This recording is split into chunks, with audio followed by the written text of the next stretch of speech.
We are cruising into 7-1, which is ratios and proportions. Anybody want to tell me what a ratio is? Ratio.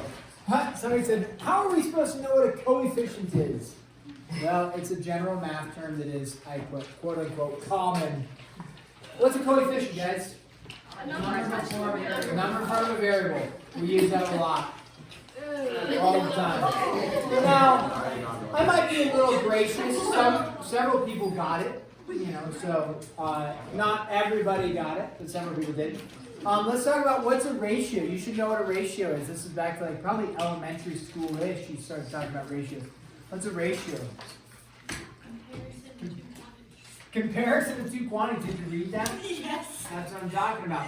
Yeah, it's a comparison of two quantities. So if I ask you what is a ratio on a test, you would say it's a comparison of two quantities, okay? So a comparison of two quantities would be a ratio. This is 7-1. A ratio is, there's three ways we write ratios. If we have whatever wins, you could do a ratio of wins to losses, okay? Do we dare discuss that for our teams? I don't know. No? We should. Let's get into it. Okay, let's get into it. Okay, if we say the combined wins and losses for, I don't know, or what's the wins for the girls team? Anybody know?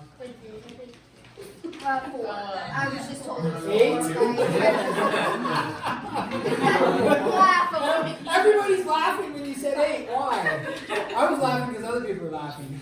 How many wins do you have? 5? That's close to 8.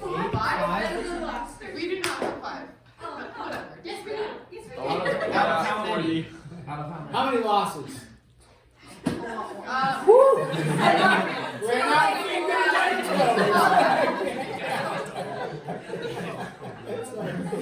Three? 12. Okay. No, we do not have losses. 12 losses. No, we have, sorry, we have 11. There's no way. Are you counting the district? No, we have 11. Wait, there's not even 11 people in our district. There's no way we have 12 losses. It's at least 20. Well, okay. This is why he was getting controversial. I was going to make fun of it. People were going to cry. Whatever. Wins and losses. It's not either way. Either way. How about the boys? Ooh. I think like 5 or 6? 5 and 6. No, like 5 wins, 6 losses. 5 wins and 6 losses? Oh my. We played 15 games. Right, it's not math, but that's okay. We'll pretend the boys are better than they are. 5 wins, 6 losses. Nice. You played 15 games. Okay. What's another 5 way? and 6 in the district. Okay. Oh, in the district. That's alright. What's another way we can write that? We can either write 5 over 6, or you could write in ratio form 5 colon 6. Whoops, that was bad. Or you could write 5 to 6. The way we generally write this, that's really bad. That's good. We usually just write in fraction form. That's our ratio. What is a ratio? Comparison of two quantities. You should know that. Now, a proportion, which we've talked that you should have learned what a proportion is back in at least Algebra 1, I know, but if not before. What's a proportion? A proportion, my layman definition, just when I say layman, like definition for the common man, you could explain it to somebody without any mathematical terminology, is it is a ratio equal to a ratio. Or if you wanted to, I'd even let you say a fraction equal to a fraction. So when you have a proportion, it's a fraction equal to a fraction. Okay, so ratio is a comparison of two quantities. It can be expressed as a fraction, but its definition, we would say comparison of two quantities. A proportion, a ratio equal to a ratio, or a fraction equal to a fraction. We like proportions when we're dealing with equations. We really like them because if you had, I'll give you an example here, 7 over x is equal to, let's go with 10 over 4. We'll go 10 over 5. What do you do? Oh, no, we don't want to do that. 10 over 3. Sorry, 10 over 3. we really like this because this is a ratio of 7 to x and a ratio of 10 to 3. Why do we like proportions in mathematics? They're easy to solve. Why are they easy to solve? Because you can cross multiply. Yes, so cross multiply, good work. From the person on the ground. Okay, very good. All right, so we cross multiply when we're going to solve these. You would have 10x is equal to 21. Therefore, x is equal to 21 over 10. So cross multiplication, most everybody should have seen this. You should have seen this. If you haven't seen that, you just take these values and multiply them, these values and multiply them and set them equal to each other. You'll see some stuff like the product of the means is equal to the product of the extremes. Maybe I should talk about that, but I don't. Okay. The book will also talk about a little bit of stuff like percentages, how that is a proportion. And a percentage is a proportion, or a fraction, a ratio, because it's something out of 100. So they talk about how it's something out of 100. So that's why a percentage gets thrown in the conversation of ratios. Hopefully we're pretty good with percents. If I gave you, let's say, we'll pick an easy one. If I said convert 3/4 to a percent, first you'd convert it to a decimal. So this is our decimal would be 0.75, and then to convert it to percent, what do I do with the decimal? Move it which way? To the, yes, very good, yeah, 75%. So it's out of 100. If you want to convert it back, you would divide by 100. So hopefully we're pretty comfortable with some things of that nature. Okay, let's do just a couple more examples. We talked about cross multiplication. Let's do this one. We're going to do a geometric figure, AC over, and I'm going to draw a picture here, CD is equal to CE, because you'll have to do one of these in there, to CB. So those are some segments, AC to CD, CE to CD, and then we are going to fill out some charts for this picture. Well, let me call this chart 1 and 2 here. Okay, so you have, let's see here. Oh, sorry. 1 and 2, it's fine like that. And then here is, so we're doing two different, I'll draw a picture for this that we're going to reference. Okay, but we're going to fill out two separate problems and we're going to be given some information. So the information is AC is going to be 10 and 12.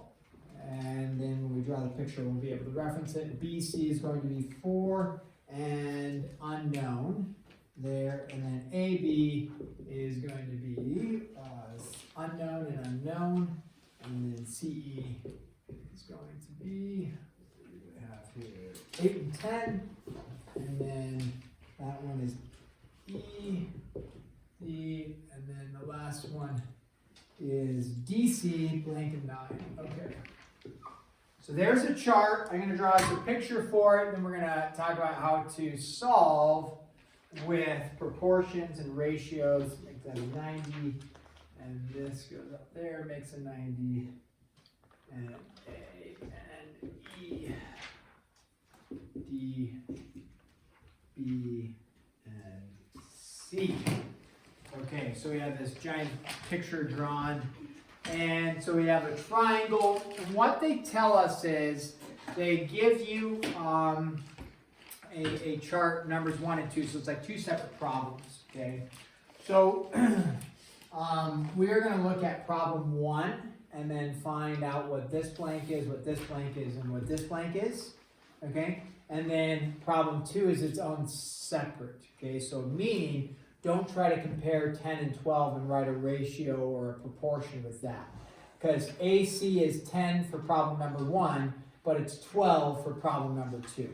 Okay, so don't try to compare 10 to 12 or anything like that. Those are two separate problems. So the first thing is, maybe we should have just gone like this, but first thing is we're just going to look at 10, 4, and 8 are the pieces of information we know. Then once we finish filling in these gaps, we'll eliminate all the numbers, if you will, from our mind of what's up there, and then start over again here. So what we do is we take what's given to us, which is they set up some proportion for us, right? And they said, hey, the ratio of AC to CD okay, so AC to CD, the ratio of that is equal to CE to CB, so CE to CB.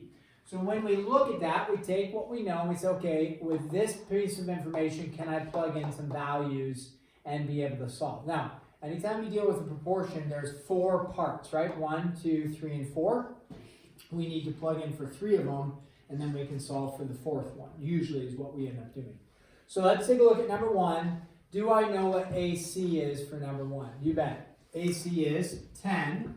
And then I look, do I know what CD is? Now, careful, CD can also be written as what? DC, so that can be interchanged, right? So I look and I don't know what DC is, so I say DC is unknown. If you want to put a variable like X there, that's fine, as long as you know we're solving for DC or CD, same thing. Then we look, do we know what CE is? Well, hopefully know what CE is. It is 8. And then do I know what CB is? Sure, because remember CB and BC are the same thing, and so that is 4. And so we have 10 over DC is equal to 8 over 4. If you want to do the type of reduction before you cross multiply, that's fine, right? 8 over 4 turns into 2. If you don't recognize that, that's okay too. You can just cross multiply and say 8 DC is equal to 40, right? 10 times 4. And then solve that way is fine as well, and you get 5. The other thing people recognize, which is great to do, is 8 to 4, right? 8 is double of 4. So 10 is double of what? 5. And they just do some mental math that way. And with problems like that, that's fine to do as well. So what we found out was DC was 5, and we fill in there. Now the issue is, if I look at AB right here, do I have anything up here that has a proportion with AB in it or with ED in it? No, I don't. But is there a way to find out what ED is? Yeah, there is.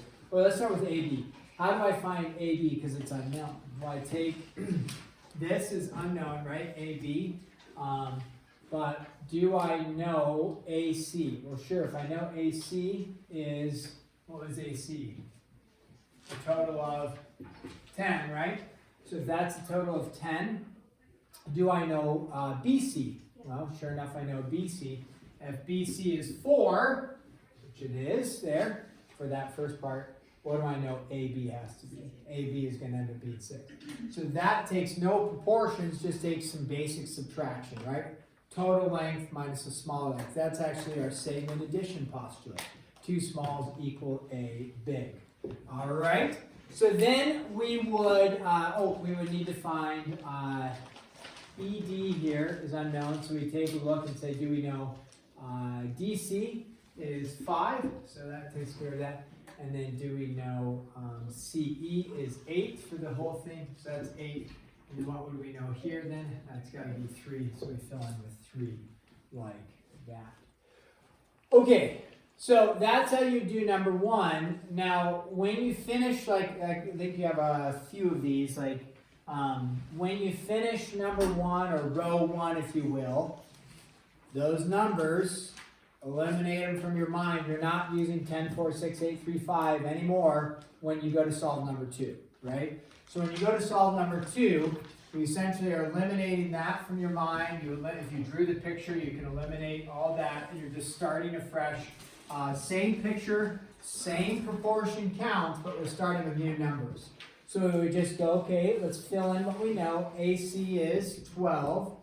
CD, in this case, is 9. Again, we're eliminating, we're not using any of those, so CD is 9. CE is equal to 10. And then do we know CB? CB is unknown, or BC, right? Same thing. That's unknown, and then we would cross multiply. Again, if you want to reduce in this case, you could say, 3 goes into that 4 times into that 3 times. That's great. And then we would get CB, 4CB is equal to 30, and CB would be equal to 30 over 4, which is, 15 over 2? Like that. You can leave it, a lot of times with lengths, they might put it to 7.5. If you leave it as 15 over 2, it's no problem. If you write it as 7.5, that works as well. And then you just have decimal answers. Are decimal answers okay? Yeah, a lot of times you're getting whole values, if you will, but you can end up with decimal answers or fractional values. So it doesn't, in this case, you could put either one as acceptable. All right, so let's pause there and set you to task on the problems, and you guys already have the problems, right? I believe. Everybody get a homework assignment sheet that was gone yesterday. If not, I think we should have some in the back. Should be good to go. I will